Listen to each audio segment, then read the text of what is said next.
আল্লাহর নবী ডাক দে, আলী কি আনছো? বলে যা চিন্তা বেশিরভাগ নিয়ে আসছি। ও ওমর, আমি নবীর দিনের জন্য কি আনছো? বলে আমার ঘরে যা ছিল অর্ধেক নিয়ে আসছি। ও উসমান, তুমি কি আনছো? 4 ভাগের 3 ভাগ নিয়ে আসছি। ও আবু বকর, সবাই সবার সম্পত্তি নিয়ে আসছে, আপনি কি নিয়ে আসছেন? রহমাতুল লিল আলামিনের সামনে আবু বকর চোখের পানি ছেড়ে দিয়া ডাক দিয়া কয়, ওগো আল্লাহর নবী, আপনি জানেন আমি একজন গরিব, আমি অসহায়, আমার দেওয়ার মতন কিচ্ছু নাই, তবে আমি আমার ঘরে আল্লাহ এবং তার রাসূলের রাইকা ঘরে যা ছিল সব নিয়ে আইছি।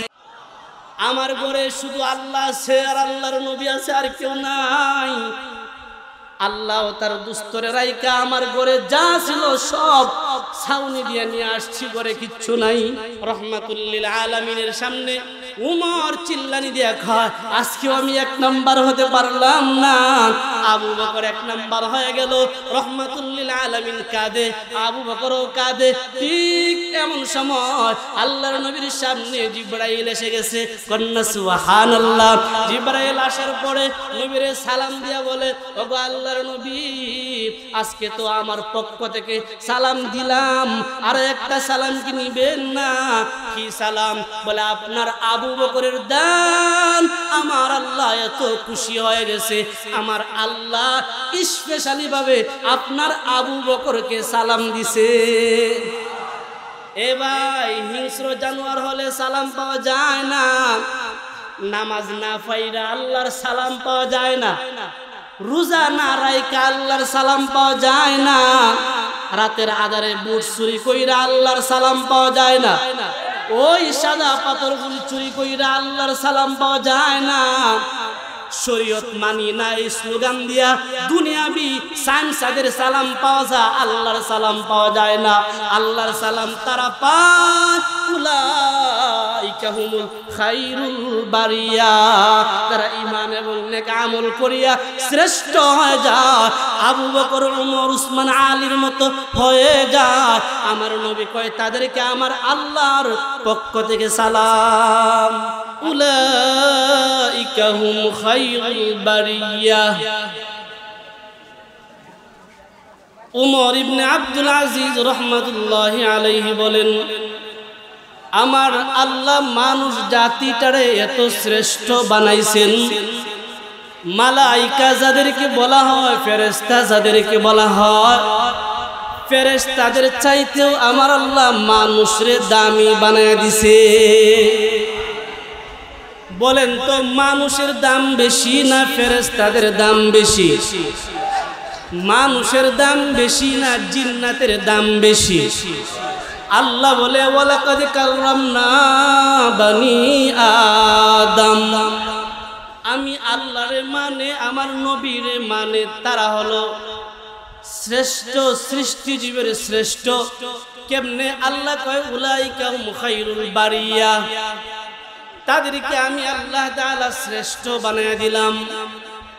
আমরা যদি সূরা বাকারার 30 নম্বর আয়াতের মাঝে যাই, আল্লাহ তাআলা আমাদেরকে ডাক দিয়া কয়, আমি আল্লাহ তাআলা শ্রেষ্ঠ বানাইলাম তাদেরকে যারা দুনিয়ার জমিনে আমি আল্লাহর খলিফা হয়।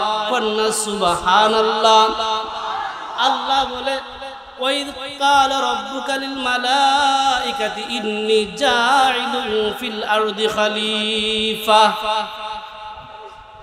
রব্বে করিম ফেরেশতাদেরকে ডাক দিয়া কয়, ফেরেশতা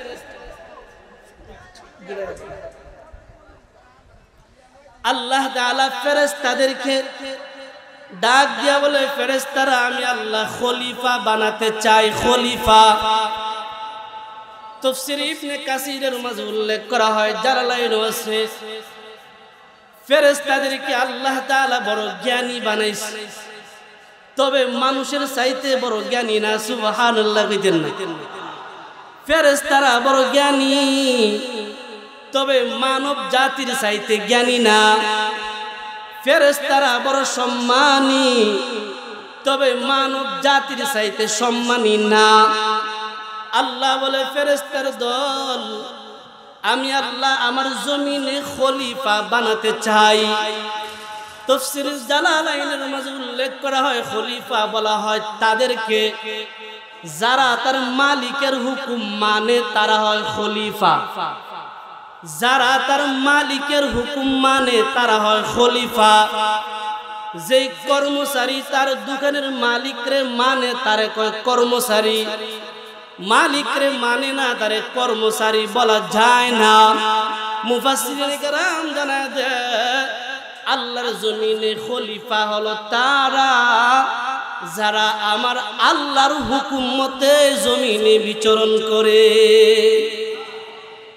ফেরেশতারা যে শুনছে আল্লাহ বলছে খলিফা বানাবে, ফেরেশতাদেরকেও আল্লাহ অনেক জ্ঞানী বানাইছে।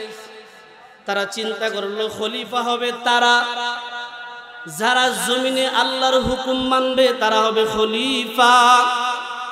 নিশ্চয় একটা দল থাকবে যারা জমিনে খলিফা হবে না, খলিফার বিপরীত হবে।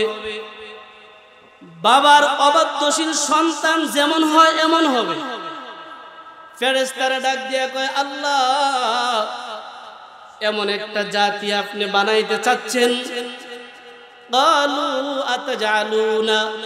قالوا أتجعل فيها من يفسد فيها ويسفك الدماء। আল্লাহ আপনি কি জমিনে এমন একটা জাতি বানাইতে চান যে জাতিটা জমিনে গিয়া ফিতনা ফাসাদ করবে? এমন একটা জাতি বানাইতে চান যে জাতিটা জমিনে রক্তাক্ত করবে? বলেন তো 17 বছরের জমানায় রক্ত জমিন কম পাইছে? শাপলা চত্বর রক্তাক্ত করছে একদল বেঈমান মার্কা মুসলমান। বর্তমানেও জমিন রক্তাক্ত করতেছে নামদারি মুসলমান। এমনকি যারা রক্তাক্ত করতেছে এরাই কো শরীয়ত মানি না, শরীয়ত ছাড়া চাই। দেখছেন এরাই আবার কো শরীয়ত কি, শরীয়ত মানি না। বলেন তো শরীয়ত বিধানটা কার? আর একটু আওয়াজ দিয়ে বলেন না শরীয়ত বিধান এইটা কার? যে শরীয়ত মানবে সে মুসলমান, যে শরীয়ত মানে না তারে মুসলমান বলা যায় না। যেই নেতা চেয়ারে বসে বলছো শরীয়ত আইন মানি না, শরীয়ত মানি না, বলেন তো আপনারা শরীয়ত চান কি চান না? ওই নেতারে জামালগঞ্জ থেকে স্পষ্ট বার্তা দিয়ে দেই তৌহিদি জনতার পক্ষ থেকে, ও নেতা যদি তোমার পক্ষ থেকে হয় তওবা করে নাও, ইসলাম নতুন করে তওবা করে কালিমা পড়ে মুসলমান হও, অন্যথায় তুমি মুরতাদ হইবা, নাস্তিক হইবা। তোমারে যারা অনুসরণ করবে তারাও মুরতাদ হবে, তারাও নাস্তিক হবে। আর যদি ওই কথাটা যদি শরীয়ত আইন মানি না এই কথাটা যদি তোমার দলের হয়, তোমার দলরে ধিক্কার জানাই। সময় থাকতে দল সহ তওবা করো, না হয় গোটা দল জাহান্নাম ছাড়া কোনো উপায় নাই। এ যুবক ভাই দেখেন ফেরেশতারা জবাব দে কালু আতাজালু ফিহা মান ইফসিদু ফিহা ওয়া ইয়াসফিকুদ দিমা। আল্লাহ গো আপনি কি এমন একটা জাতি বানাইতে চান যে জাতিটা আপনার নাফরমানি করবে? কেমনে করবে? আপনার হুকুম 5 ওয়াক্ত নামাজ পড়া, বলেন তো কার হুকুম? 5 ওয়াক্ত নামাজ আদায় করা কার হুকুম? এমন একটা জাতি বানাইবেন যে জাতির কিছু সংখ্যক থাকবে নামাজ পড়বে না। এমন একটা জাতি বানাইবেন যে জাতি জমিনে বেজাল বিশৃঙ্খলা করবে। যেই জাতি এমন একটা জাতি বানাইবেন যে জাতিটা দিন দুপুরে স্পষ্ট রাজপথে মানুষকে পাথর দিয়া দিল মাইরা মাইরা আঘাত করে করে জমিন থেকে বিদায় নিবে। আল্লাহ এমন জাতি আপনি বানায়েন না যেই জাতিটা নিজেদের হাত গুলিরে মানুষের রক্ত দিয়া, এক মুসলমান নামদারি আরেক মুসলমানের রক্ত দিয়া হাত রাঙ্গাবে। আল্লাহ আমরা দেখছি এর আগে জমিনে যখন জিন জাতি ছিল তারাও মারামারি করছে, হাঙ্গামা করছে, রক্তাক্ত করছে। আল্লাহ আমরা আর চাই না এমন জাতি বানান। আল্লাহ গো তাকায় দেখো আমরা ফেরেশতা কম না, আমরা অনেক ফেরেশতা আমাদেরকে বানাইছো আল্লাহ আমরা আছি তোমার যত তাসবিহ তাহলিল লাগে সব আমরা পড়মু এর বড় মানুষ বানায়ো না আল্লাহ কয় শুনো এমন একটা জাতি বানাতে চাই যে জাতিটারে আমি আল্লাহ জমিনে ছেড়ে দিব এই জমিনের উপরে তাইকা তাইকা তারা আমি আল্লাহর কাছে তোমরা ফেরেশতাদের চাইতেও দামি হয়ে যাবে মুফাসসিরিনে কেরাম কয় নবী আলাইহিস সালাতু ওয়াস সালাম যারা হয়ে গেছে তারা জিবরাইল মিকাইল বড় বড় ফেরেশতাদের চাইতেও সম্মানী আমরা যারা সাধারণ মুসলমান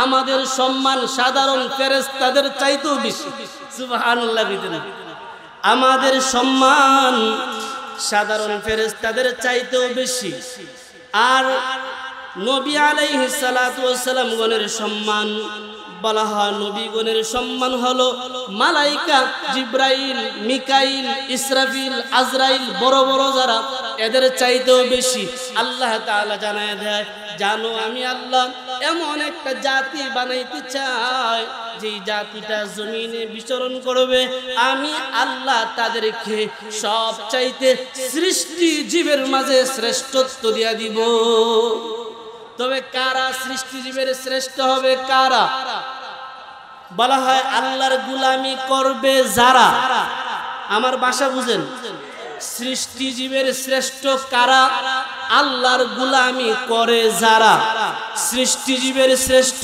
কারা ইসলাম ও শরীয়ত মানে যারা সৃষ্টি জীবের শ্রেষ্ঠ তারা যারা নবীগণরে মানে নবীর উলামায়ে কেরাম নাইবে নবীদেরকে মানে যারা নবীর রেখে দেওয়া সুন্নত মানে আল্লাহ কয় তারা হলো সৃষ্টি জীবের শ্রেষ্ঠ আর যারা আমার নবী মানে না কুরআন মানে না যারা চেয়ারে বসে কয় শরিয়া আইন মানি না শরীয়ত মানি না আল্লাহ বলেন তো কুরআনের আয়াত কি কোনো মোল্লার না আল্লাহর কুরআন ওই যে কুরআন কি কোনো দুনিয়াদারি মোল্লার না আল্লাহর আল্লাহ কয় যারা বলে শরীয়ত মানি না ইসলাম মানি না পর্দা মানি না নবী মানি না নাইবে নবী মানি না আল্লাহ মানি না আল্লাহ কয় উলাইকা কাল আনআম এরা হলো চতুষ্পদ জন্তুর চাইতেও আরো নিকৃষ্ট আপনাদের কাছে জানতে চাই নিকৃষ্ট হতে চাই না উৎকৃষ্ট হতে চাই আমরা কেউ নিকৃষ্ট হতে চাই আল্লাহ বলে বান্দা তোমারে নিকৃষ্ট করে বানাই নাই তোমারে আমি আল্লাহ তাআলা উৎকৃষ্ট করে বানাইলাম এ বান্দা তোমার জন্য আমি আল্লাহ তাআলা ফিল বাররি ওয়াল বাহরি আল্লাহ বলে তোমার জন্য ফিল বাররি ওয়াল বাহরি জমিনে যখন বিচরণ করবা উট লাগে তোমার যানবাহন হিসেবে আমি আল্লাহ দিয়া দিলাম ঘোড়া লাগে যানবাহন হিসেবে আমি আল্লাহ দিয়া দিলাম নদী পথে যখন যাইবা বিভিন্ন রং বিভিন্ন আকৃতির নৌযান প্রয়োজন আমি আল্লাহ তোমার জন্য ফয়সালা করে দিলাম এ বান্দা তোমারে শ্রেষ্ঠত্ব দিলাম কেন জানো আর অন্য প্রাণীদেরকে কেন শ্রেষ্ঠত্ব দেই নাই মানুষ জাতিটার মাঝে আল্লাহ তাআলা একটা জ্ঞান দিছে যেটাকে মান্তিকি ভাষায় বলে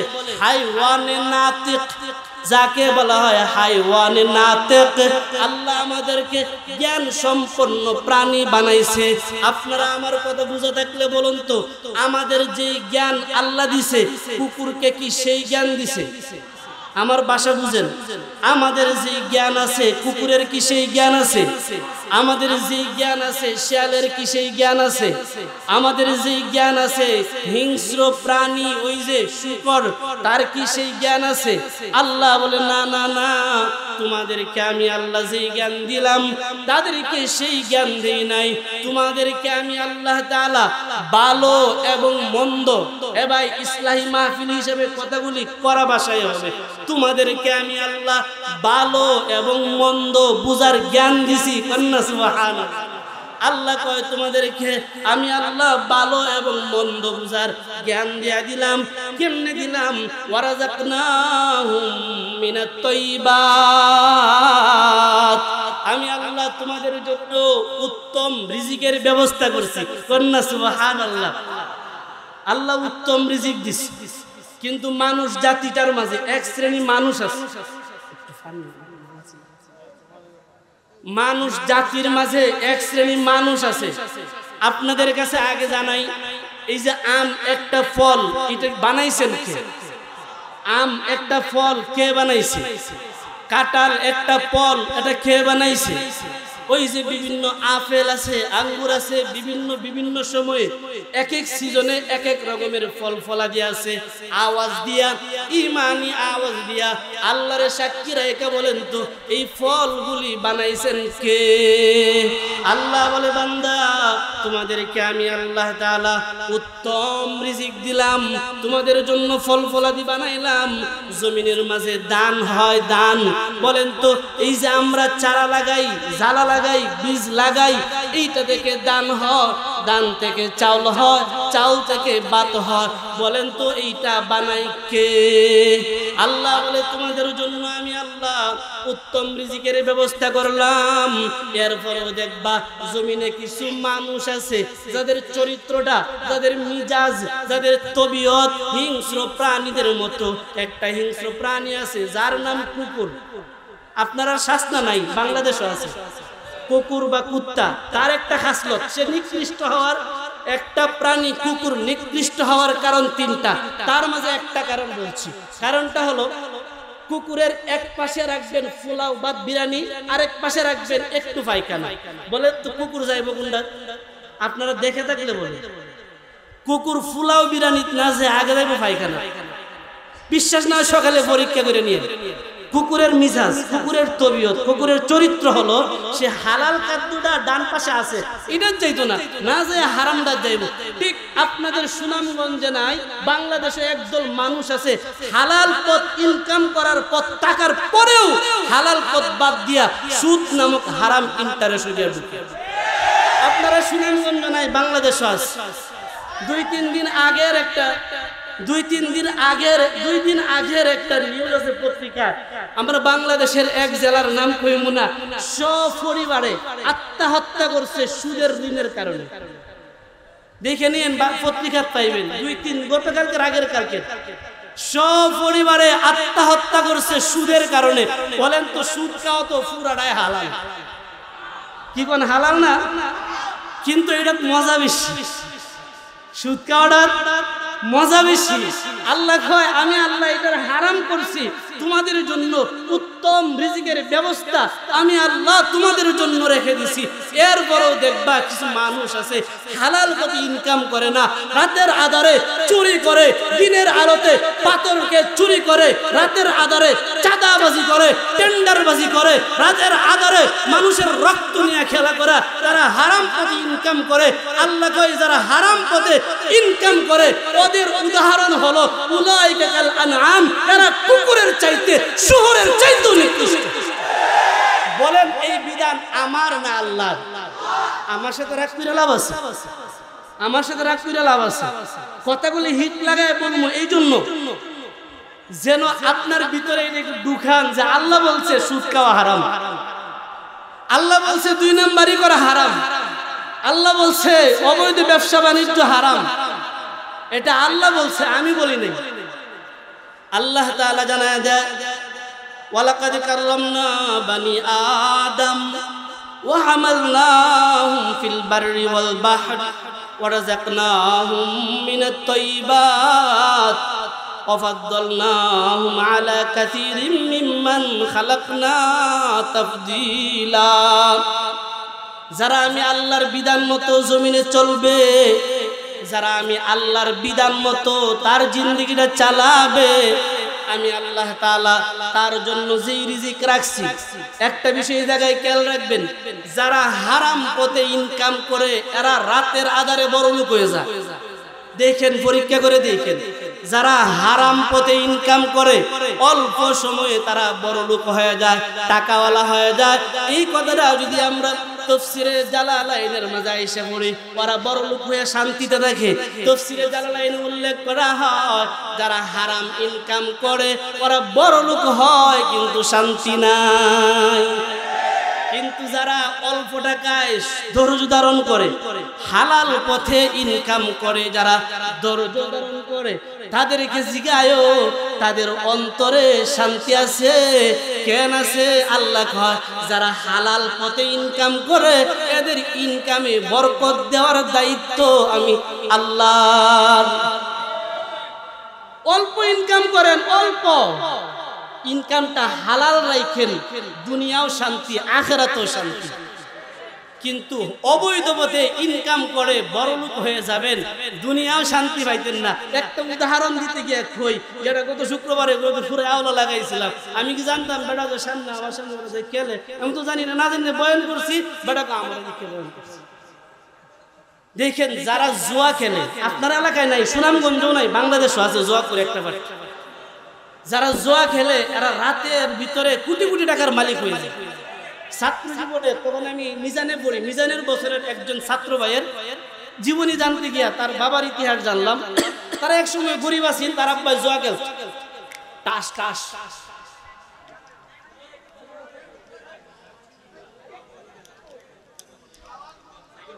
তো ছাত্র ভাইয়ের বাবা একদিন খেলা 2-3 লাখ জিততে লাইছে, পরে খেলা বাদ দিলাইছে। আমার বাসা বুঝতেছেন, এক রাইতে উনি 2-3 লাখ ইনকাম করে খেলা বাদ, আর খেলে না, শেষ। বলেন এই যে 3 লাখ টাকা জিততে আনছে, এটা তো তার বাবার সম্পত্তি না? যিনি জিততে আনছে ওনার বাবার সম্পত্তি না? এটা হালাল না হারাম? যারা রাতের আধারে খেলে এদেরকে জিজ্ঞাসা, ভাই কেমন আছো? শান্তি নাই। টাকা ইনকাম করি বয় দেয়, কোন সময় কোন সময় জানি বিডিআরে দিয়ে দিলা, কোন সময় জানি খেলা গয়ে জোয়া দায়িত্ব। মানে তার ভিতরে শান্তি নাই। আল্লাহ আমাদেরকে হালাল কোটি কোটি টাকার মালিক বানায় দাও বলে আমিন। হালাল টাকা ছাড়া শান্তি নাই। আল্লাহ বলে যারা এইগুলি মানে, যারা হালাল পথে চলে, হালাল পথে ইনকাম করে, আমি আল্লাহর বিধানগুলি মানে, তাদেরকে আমি আল্লাহ তাআলা দুনিয়াতে সম্মান বাড়ায় দিলাম। কেমনে সম্মান বাড়ায় আপনাদেরকে উদাহরণ দিতে গিয়া বলি। রহমাতুল লিল আলামিন একদিন যুদ্ধের প্রস্তুতি নিচ্ছে। আল্লাহর নবী যখন যুদ্ধের প্রস্তুতি নিচ্ছে, যুদ্ধে যাবে, পয়গম্বর ডাক দেয়, আবু বকর কই, উমর কই, উসমান কই, তোমরা আমার সামনে আসো, যে যা পারো আমার সামনে আনো, দান করো। এ যুবক ভাই, একজন ভালো মানুষের দাম কত শুনো। রহমাতুল লিল আলামিন ডাক দে, আবু বকর, ওমর, উসমান, আলী, যুদ্ধের প্রস্তুতি নিতে গিয়া অনেক সামানা দরকার, যে যা পারো আল্লাহর রাস্তায় দান খয়রাত করো। উমর দৌড় দিল, আজকে একটা সুযোগ, আমি যা পারি বেশি দান কইরা নবীর দোয়া নিব। উসমান ছিল দোনাট্য, উসমান বলে আজকে আমি সবচেয়ে বেশি দান করব, দান কইরা আমি আমার রসুলের দোয়া বেশি নিব। বুঝেন আমার ভাষা, বুঝেন। আলীর চিন্তা এক, আবু বকরের চিন্তা এক। সবাই যখন স্বস্থলে চলে গেল, লম্বা সময় পরে প্রত্যেকের গাট্টি উস্কা নিয়া রহমাতুল লিল আলামিনের সামনে রাইখা দিছে। আল্লাহর নবী ডাক দে, আলী কি আনছো? বলে যা চিন্তা বেশিরভাগ নিয়ে আসছি। ও উমর, আমার নবী, আমি নবীর দ্বীনের জন্য কি আনছো? বলে আমার ঘরে যা ছিল অর্ধেক নিয়ে আসছি। ও উসমান, তুমি কি আনছো? বলে আমার সম্পদের 3/3 নিয়ে আসছি, 4 ভাগের 3 ভাগ নিয়ে আসছি। ও আবু বকর, সবাই সবার সম্পত্তি নিয়ে আসছে, আপনি কি নিয়ে আসছেন? রহমাতুল লিল আলামিনের সামনে আবু বকর চোখের পানি ছেড়ে দিয়া ডাক দিয়া কয়, ওগো আল্লাহর নবী, আপনি জানেন আমি একজন গরিব, আমি অসহায়, আমার দেওয়ার মতন কিচ্ছু নাই, তবে আমি আমার ঘরে আল্লাহ এবং তার রাসূলের রাইকা ঘরে যা ছিল সব নিয়ে আইছি। আমার ঘরে শুধু আল্লাহ আছে আর আল্লাহর নবী আছে, আর কেউ নাই। আল্লাহ তার দুস্তরে রাইকা আমার ঘরে যা ছিল সব ছাউনি দিয়ে নিয়ে আসছি, ঘরে কিচ্ছু নাই। আল্লাহর নবীর চোখের পানি পড়ে, আবু বকরও কান্দে, সাহাবায়ে কেরামও কান্দে। উমর চিল্লানি দিয়ে আজকেও আমি 1 নাম্বার হতে পারলাম না, সুবহানাল্লাহ কইতেন না। তাদের মাঝে ছিল আমলের প্রতিযোগিতা, খেয়ে বেশি অগ্রাধিকার হবে। আর আমাদের মাঝে একটা প্রতিযোগিতা আছে, কে কত মিথ্যা কথা কইয়া ক্ষমতার চেয়ার দখল করা যায়। বিশ্বাস না হয় মিলা দেখেন, যে যত বড় নেতা হোক, এই নেতার টাকনুর নিচে তত বেশি কাপড় থাকে। মিলা দেখেন, আপনারা সুনামগঞ্জ না থাকলেও বাংলাদেশও আছে, যত বড় নেতা হয় তত টাকনুর নিচে কাপড় থাকে। টাকনুর নিচে কাপড় না গেলে নেতা হওয়া যায় না। বলেন তো আমাদের নেতা আল্লামা মামুনুল হক দামাত বারকাতুহু আলিয়ারে কয়দিন পাইছেন টাকনুর নিচে কাপড়? আমাদের দুই পাশে দুই নেতা আছে ওলামায়ে কেরাম, তো মাথার তাজ নেতা, উনাদেরকে কয়দিন পাইছেন টাকনুর নিচে কাপড়? এই এলাকায় চুরমুনের পীর সাহেব এসে গেছে, হাঁটতে গিয়া দেখছেন, কে পারবেন সাক্ষী দিতেন টাকনুর নিচে কাপড় আছে। তোমরা যেই নেতাদেরকে নেতা মনে করো, তাদের চাইতে উনারা নেতা কম না, ওরা দুনিয়ারও নেতা, আখিরাতেরও নেতা। আরেকটা দেখবেন, যে যত বড় নেতা হয় দুনিয়াবি আখিরাত মুখী না, তত বেশি মিস কথা কওয়া লাগে। মিস কথা না কইলে নেতা হওয়া যায় না, মিস কথা না কইলে নেতা হওয়া যায় না। রহমাতুল্লিল আলামিনের সামনে উমর চিল্লানি দিয়া কয়, আজকেও আমি 1 নাম্বার হতে পারলাম না। আবু বকর 1 নাম্বার হয়ে গেল, রহমাতুল্লিল আলামিন কাঁদে, আবু বকরও কাঁদে। ঠিক এমন সময় আল্লাহর নবীর সামনে জিবরাইল এসে গেছে, কন্যা সুবহানাল্লাহ। জিবরাইল আসার পরে নবীরে সালাম দিয়া বলে, ওগো আল্লাহর নবী, আজকে তো আমার পক্ষ থেকে সালাম দিলাম, আর একটা সালাম কি নিবেন না?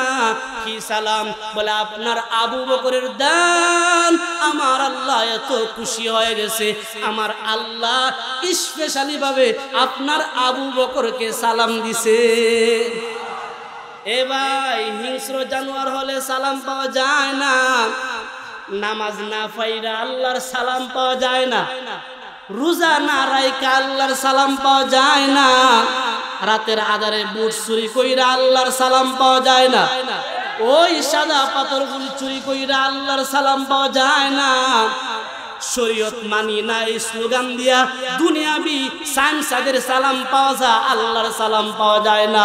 আল্লাহর সালাম তারা পায়, উলাইকা হুমুল খায়রুল বারিয়া, তারা ঈমান এবং নেক আমল করিয়া শ্রেষ্ঠ হয়ে যায়, আবু বকর, ওমর, উসমান, আলীর মতো হয়ে যায়।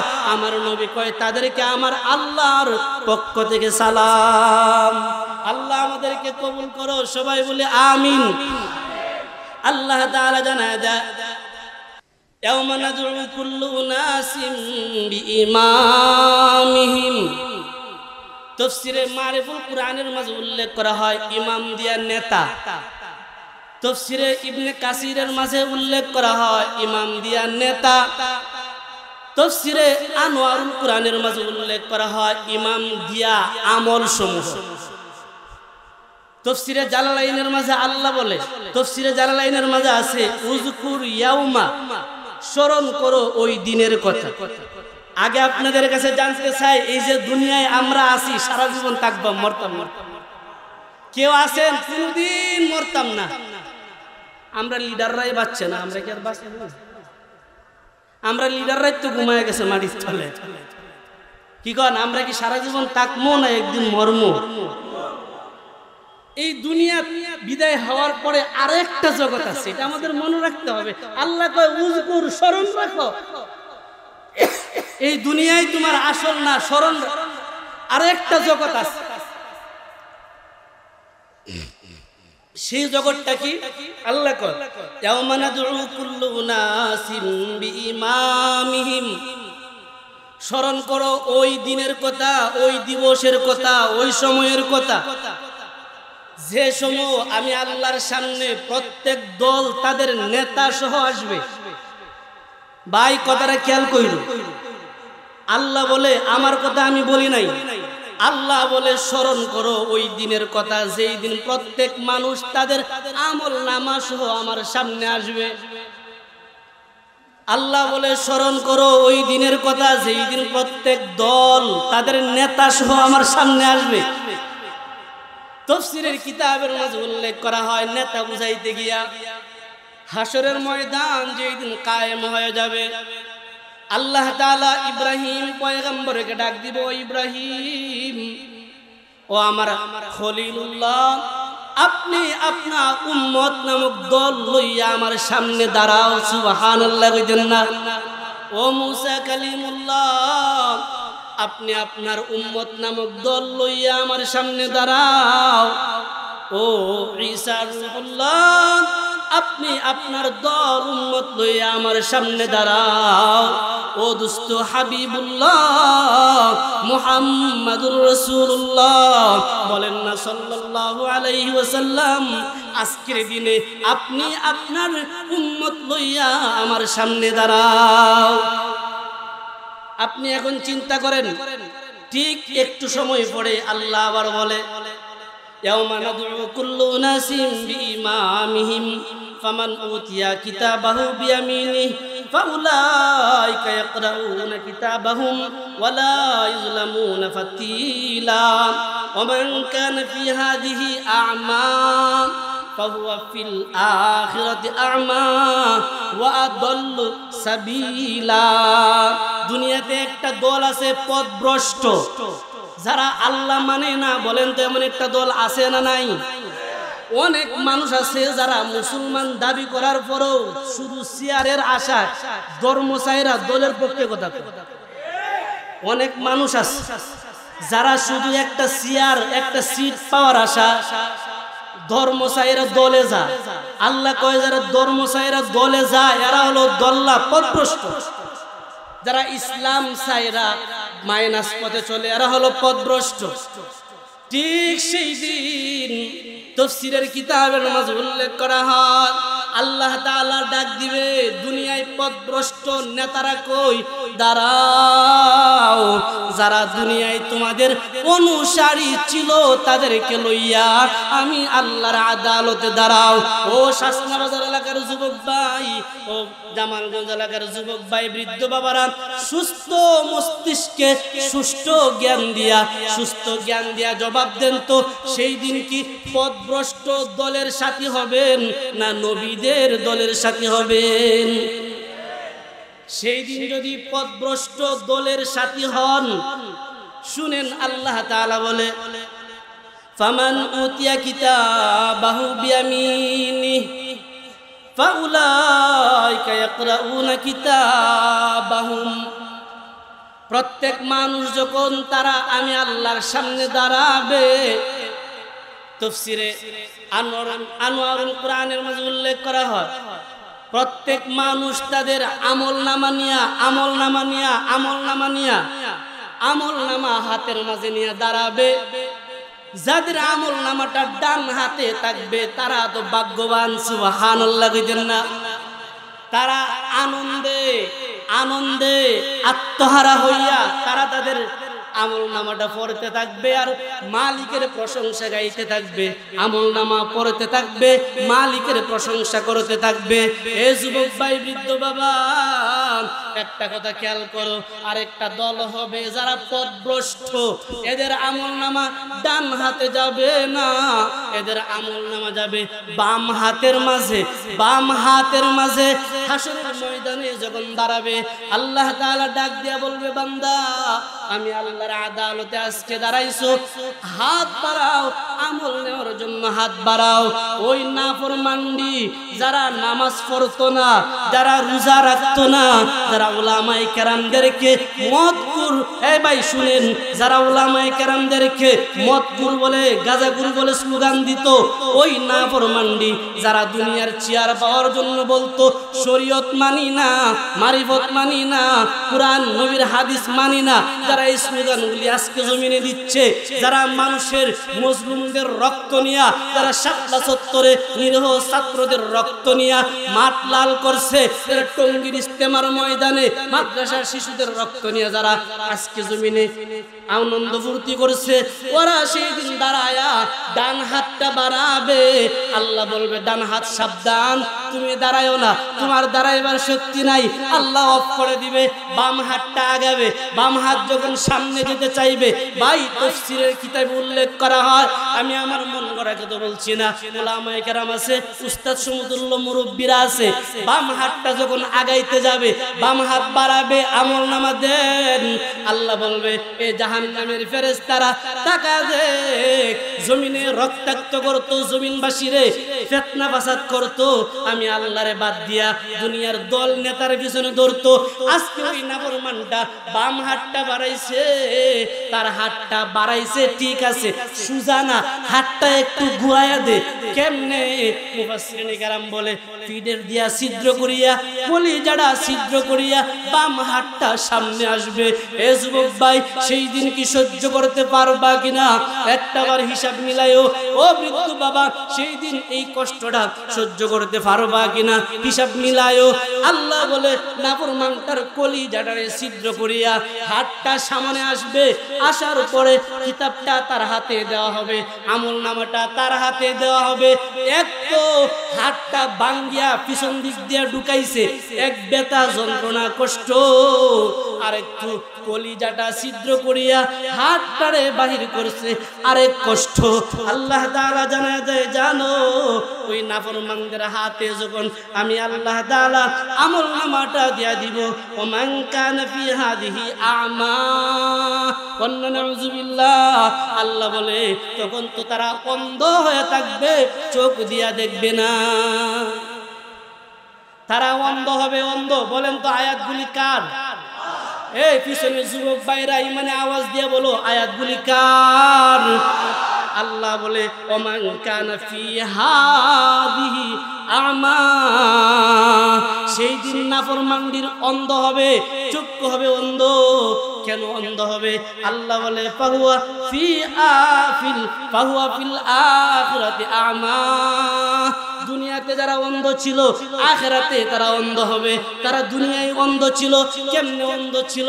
তারা ইসলাম কি জিনিস বুঝতো না, ইসলাম কি জিনিস বুঝতো না, মানুষের অধিকার কি জিনিস এটা তারা বুঝতো না। এবার ইসলামী মাহফিল হিসেবে আরেকটা বাইপাস কথা বলি, হক দুই প্রকার, এক হলো আল্লাহর হক, আরেকটা হলো বান্দার হক। বলেন তো হক কয় প্রকার? একটা আল্লাহর হক,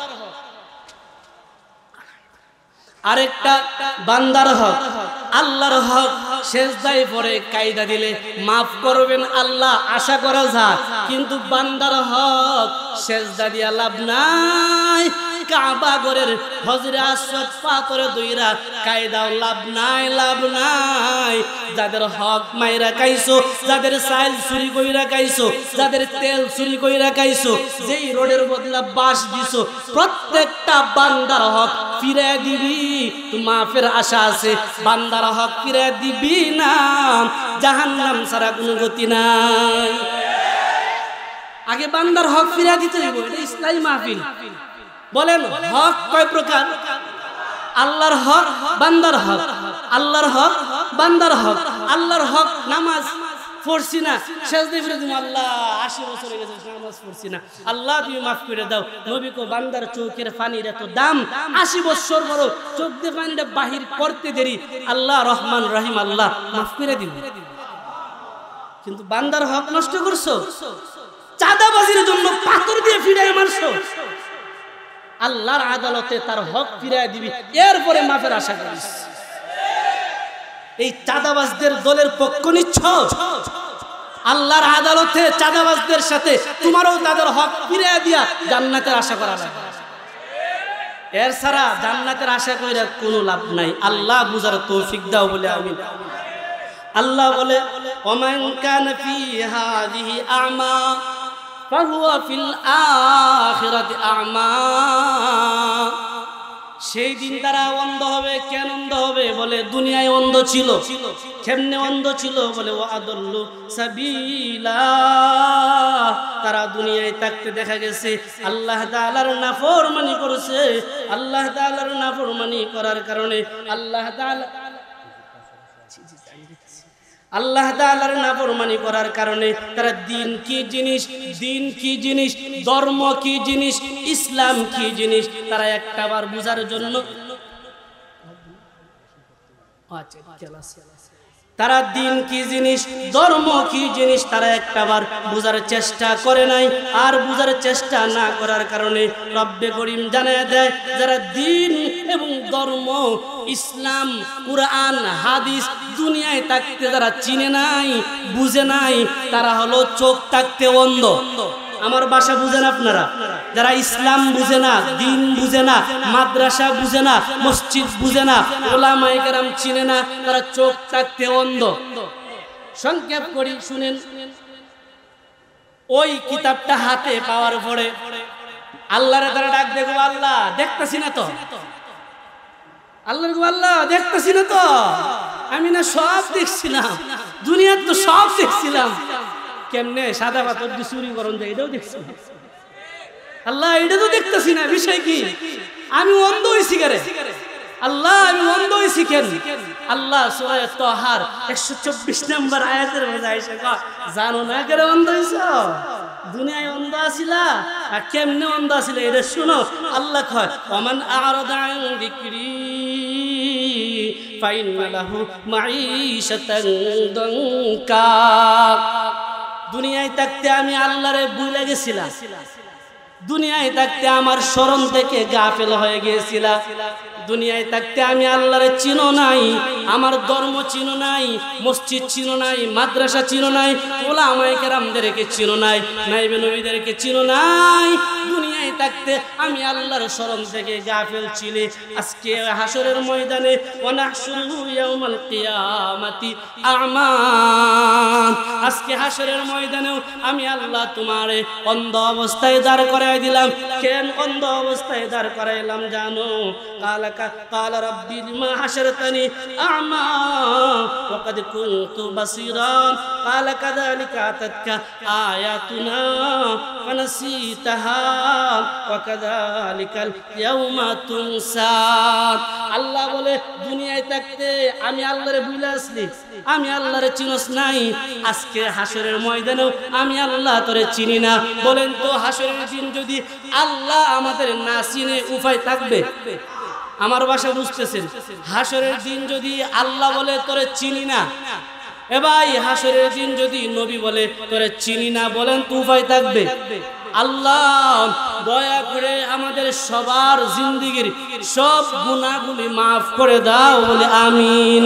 আল্লাহ তুমি বলছো আমরা হলাম সৃষ্টির শ্রেষ্ঠ, আমরা হলাম সৃষ্টিজীবের অধিকাংশ সৃষ্টিজীবের শ্রেষ্ঠ। আল্লাহ যেই কাজ করলে, যেভাবে চললে সৃষ্টির শ্রেষ্ঠ হওয়া যায়, ঠিক সেইভাবে আমাদেরকে চলার মতন তৌফিক দাও। চিল্লায় বলি না আমিন। এ যুবক ভাই, ও যুবক ভাই, দুনিয়া যদি শান্তি পেতে চায়, আখিরাত যদি শান্তি পেতে চায়, একটাই পথ। বর্তমানে আমরা নবী পাইমু না, বলেন তো নবী পাইমু? আমাদের কাছে নবী আসবে না, আমাদের কাছে আম্বিয়ায়ে কেরাম আসবে না, আমাদের কাছে সাহাবায়ে কেরাম আসবে না, আমাদের কাছে তাবি তবে তাবি আইম্মায়ে মুজতাহিদিন তারা আসবে না। আমাদের কাছে রাসূল বলে আমি তোমাদের কাছে ওয়ারাসাতুল আম্বিয়া রেখে গেলাম, আমার ওয়ারিস রেখে গেলাম, আমার নাইবে নবীদেরকে রেখে গেলাম।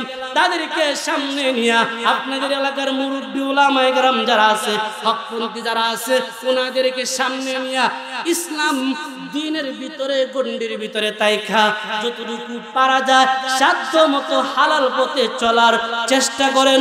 যদি চলতে পারেন, আশা করি আল্লাহ দুনিয়াতেও সম্মান বাড়াবে, আখিরাতেও আল্লাহ সম্মান বাড়াবে।